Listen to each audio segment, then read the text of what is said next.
Olá, tudo bem? Eu sou o Pablo Felipe e você está no canal Um Pouco Coxinho de Direito. E nesse vídeo tratarei sobre três enunciados da súmula do Supremo Tribunal Federal, os de número 693, 694 e 695. Todos falam sobre o cabimento do habeas corpus.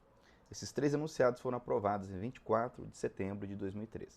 Antes de analisarmos o texto dessas súmulas, vamos lembrar aqui um pouco sobre o habeas corpus. Esse é um remédio constitucional que tem por objetivo a proteção, evitar a lesão ou ameaça de lesão, a violação do direito da liberdade de locomoção, chamado direito de ir e vir, também chamada de liberdade ambulatorial. Essa é a principal característica do habeas corpus. De forma que, no artigo 5º, inciso 68 da Constituição, nós temos o seguinte: conceder-se-á habeas corpus sempre que alguém sofrer ou se achar ameaçado de sofrer violência ou coação em sua liberdade de locomoção, por ilegalidade ou abuso de poder. Tanto é fato essa finalidade, essa especificidade do habeas corpus, que no inciso 69 do mesmo artigo 5º nos diz que será concedido mandado de segurança quando houver violação ou ameaça de violação a direito líquido e certo, não amparado por habeas corpus. Então perceba que estamos diante de um remédio específico. Para entender um pouco mais, é interessante lembrarmos que ao longo da nossa história jurídica houve a chamada doutrina brasileira do habeas corpus, defendida à época pelo grande Rui Barbosa, que entendia que toda e qualquer liberdade constitucional poderia ser defendida por meio desse remédio.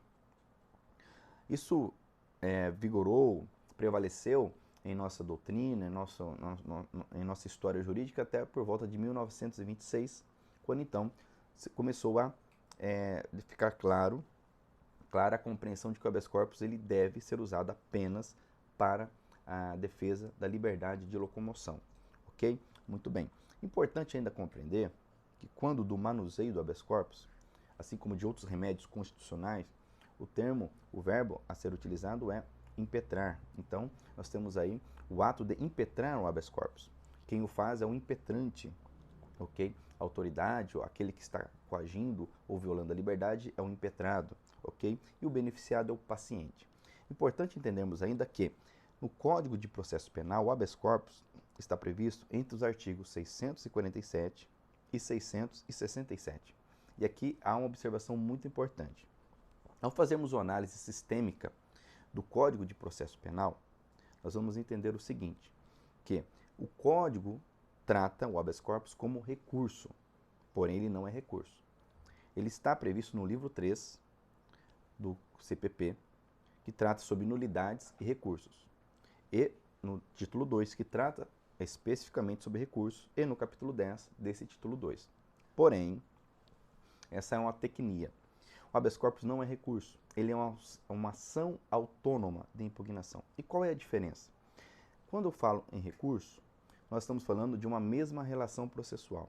O recurso nada mais é do que a insatisfação de uma parte no processo que busca uma revisão dentro do mesmo processo, dentro da mesma relação processual, por um órgão superior, um tribunal, por exemplo. Então há uma decisão, alguém se insurge contra essa decisão e no mesmo processo, então, interpõe um recurso. Quando nós falamos em habeas corpus, estamos falando de uma nova relação processual. Tanto é que é possível um habeas corpus quando nem sequer ainda há processo penal. Vamos imaginar, por exemplo, que durante um inquérito policial, que não é processo, mas um procedimento administrativo, há uma ilegalidade referente à liberdade ambulatorial. É possível impetrar, então, esse remédio, o HC, o habeas corpus. E perceba que não há nenhuma decisão judicial, não há nenhuma relação processual. Então, cuidado, não confunda. Apesar do CPP tratar o habeas corpus como um recurso, ele é uma ação autônoma, ok? Uma ação autônoma constitucional, ação autônoma de impugnação. Pois bem, entendido isto, vamos analisar esses três enunciados.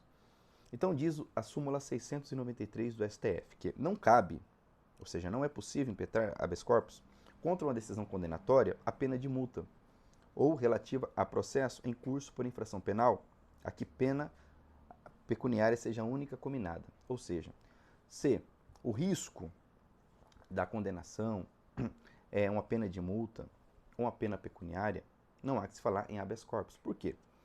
Porque alguém condenado a pagar uma pena de multa ou a pena de prestação pecuniária não tem o seu direito de liberdade ameaçado. E por que isso? No artigo 51 do Código Penal, nós temos o tratamento acerca da pena de multa.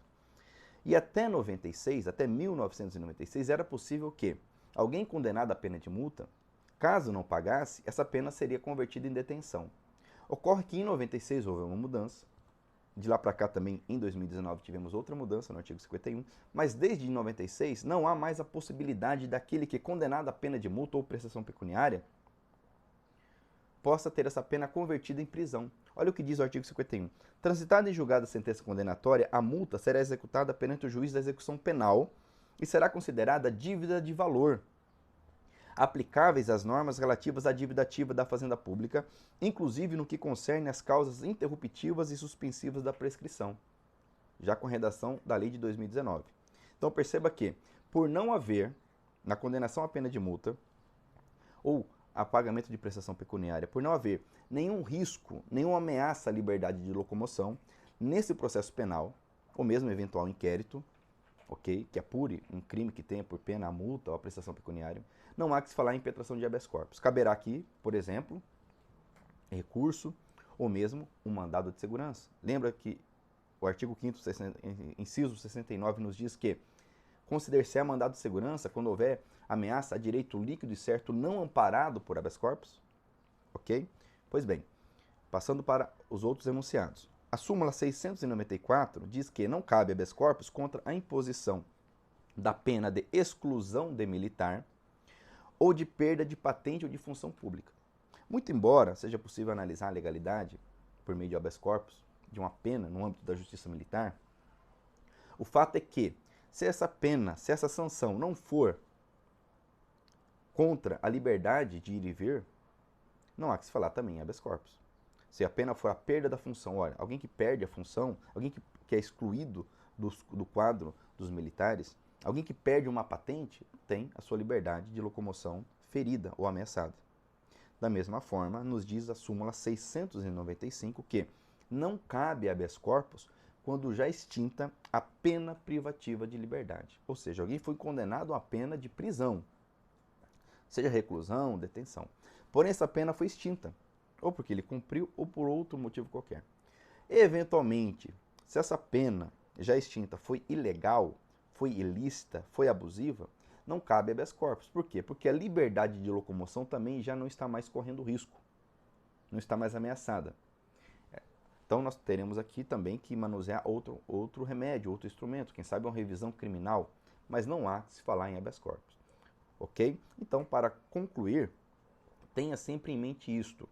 É necessária a ameaça ou violação à liberdade ambulatorial para que se fale em habeas corpus. Fora isto, não há cabimento para esse remédio tão importante, esse remédio constitucional. Ok? Espero que tenha gostado do vídeo.